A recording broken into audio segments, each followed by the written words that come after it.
Hey guys, welcome back to the channel. I figured I might do a little bit of a gun review here. I haven't done one in a while, and I wanted to kind of just showcase one of my favorite firearms here, and I figured what better to do it on than the F7 because what we're looking at here is a 1952 Smith & Wesson Highway Patrolman, which is sitting on top of a 1952 Ford F7 Big Job, so I figured the two kind of went hand in hand. This gun is absolutely amazing in every way possible. I just want to go ahead and do a safety check here. We know that we are safe, completely unloaded. I would never take a gun out here in the yard unless it was unloaded here. So let me go ahead and move my camera here for a second. Okay, that's better. I had to shift my hand here in the camera here. So anyway, yeah, I wanted to just kind of go over this gun. We know that we're completely unloaded here, of course, but this gun is really unique in that it is, I believe, I'm trying to think here, I believe this is the oldest firearm that I own.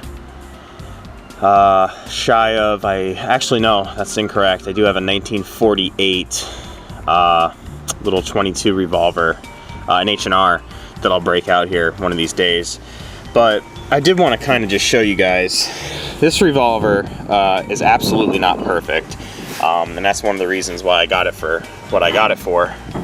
But I'll show you the problems that are with it and what I did to fix it.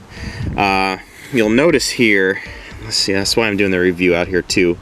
The daylight really picks it up good, but you can see on the barrel, from the kind of the forcing cone forward, the bluing is not quite perfect on it, and it also has a little bit of pitting near the edges of the barrel here, and that goes for the other side also. It's just finish issues, bluing issues, some pitting. That's really the only thing aesthetically on this gun that's wrong. It's just the barrel has a little bit of off bluing. But the really cool part about it is the grips are original. They're in really good shape. There is a small amount of greenish corrosion happening with the Smith & Wesson logo that I should take some time to clean. But I've gone through this entire revolver and really made sure that it was clean, oiled. Everything is perfect, no rust. Everything spins perfectly freely. This gun has not been cowboyed in any way. There's no play side to side. When the revolver is locked up or anything, it's in really, really great shape. It does have some bluing issues here, there on the cylinder, which is fine. But I mean, all in all, to find one of these, at least in my local gun shops, to find one of these is not too difficult. The Model 28 or the Highway Patrolman is a fairly common firearm to find. The great thing about this is I didn't pay $400 or 350 bucks for it. I only paid 190 bucks for it, and that is due to the fact that the end does have the pitting on it. But quite honestly, this has got to be one of the best shooting 357s that I've ever shot in my life. I've shot a bunch of them. I got a great Ruger GP100 with a 6-inch barrel on it. You guys have seen it in my polishing videos. I thought that gun shot amazing. This thing is awesome. So let me show you. I'm holding it here with my left hand, and of course we are in a safe direction here, and we know we're not loaded, but someone, possibly maybe the policeman that had it, has done some work on this trigger, and that basically it does have the spur, the classic spur on the back of the hammer, but basically just the lightest amount of pressure, you'll notice that the trigger didn't even move, fires the gun. It does not have hammer push-off.